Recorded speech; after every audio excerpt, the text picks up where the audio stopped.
What's good, YouTube? It's your boy, Blue Blood Sports TV, back at y'all with another one. So, Jose Ramirez keeps his belts as he defeats the veteran, former WBC Junior Welterweight World Champion Victor Postal by majority decision victory. It was a hard-fought fight for Jose Ramirez, and now the tables are set as long as the other unified junior welterweight world champion, Josh Taylor, holds up his end of the bargain in September with his mandatory challenger. And then that sets up for end of the year showdown between Jose Ramirez and Josh Taylor, or possibly in 2021. But what I saw in this fight, I saw Victor Postal having so much success with the 1-2, with the basic 1-2. If this was Victor Postal of old, that pre-Terrence Crawford fight, Victor Postal wins this fight running away. Victor Postal has so much success, like I said, with his jab and the 1-2 and his counter left hook. He just, when he finished his combinations after he landed, pulling back, he was getting caught pulling out. And so with that said, that's where Jose Ramirez was having his success. And then he was going to Victor Postal's body successfully.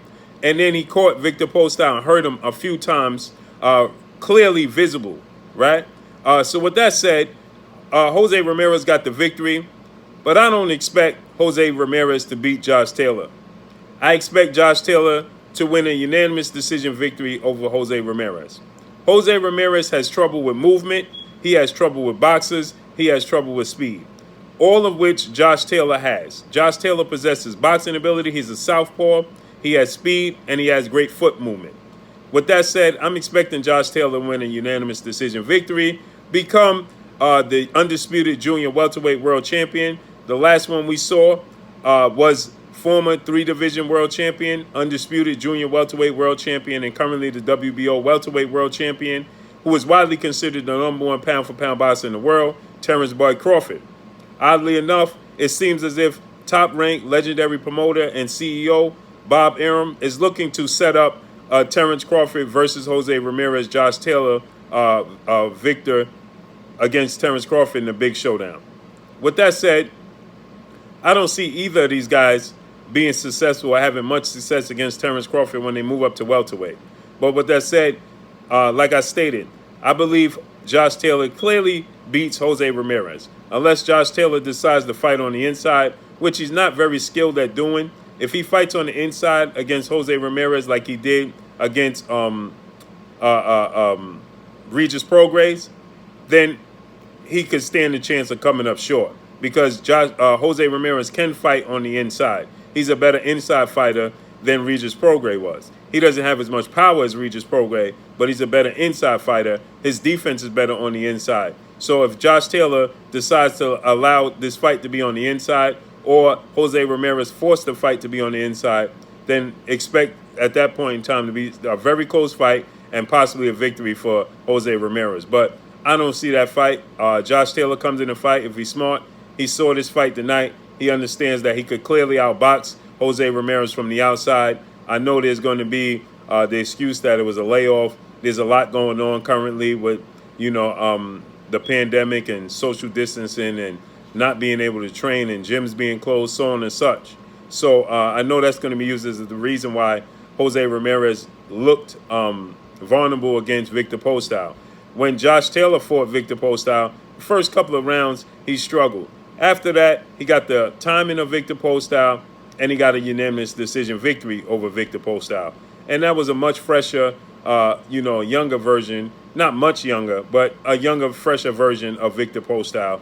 And Josh Taylor clearly outclassed him and won a unanimous decision victory. This was a barometer to see who, when you want to compare the two, Josh Taylor and Jose Ramirez. And I feel like Jose Ramirez failed that test. And I expect Josh Taylor to be successful, thus setting up a Josh Taylor, Terrence Crawford showdown, in which I'm expecting Terrence Crawford to outclass Josh Taylor and beat Josh Taylor, and possibly stop Josh Taylor, because Josh Taylor showed stamina issues in the Regis Prograis fight, in which he chose to fight on the inside We know Terrence Crawford loves to fight on the inside, and this is the fight that they're looking to set up. Terrence Crawford may stop Josh Taylor. But still in all, congratulations to Jose Ramirez getting the victory. But like I said, it's possible for early 2021 we'll get Josh Taylor versus Jose Ramirez.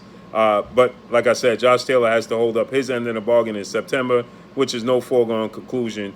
Anything can happen in the sport of boxing. So let's just see how this all plays out. But once again, Jose Ramirez gets a majority decision victory over Victor Postal in a fight where I feel like he was clearly showing signs of weakness and vulnerability. And I think that Josh Taylor will be successful in their undisputed showdown. But that's all I got for y'all. Y'all already know what it is. It's your boy Blue, Blue Blood Sports TV. Hate, like, comment, and subscribe. You haven't subscribed, hit the subscribe button, hit the like button, hit the bell icon to get all the new notifications. Follow me on Instagram at Blue Blood Sports TV, all one word. Y'all already know what it is. Shouts out to the entire LDBC. Shouts out to New Media. Shouts out to Black Media Row. Make sure you like and share these videos. That's all I got for y'all. Peace.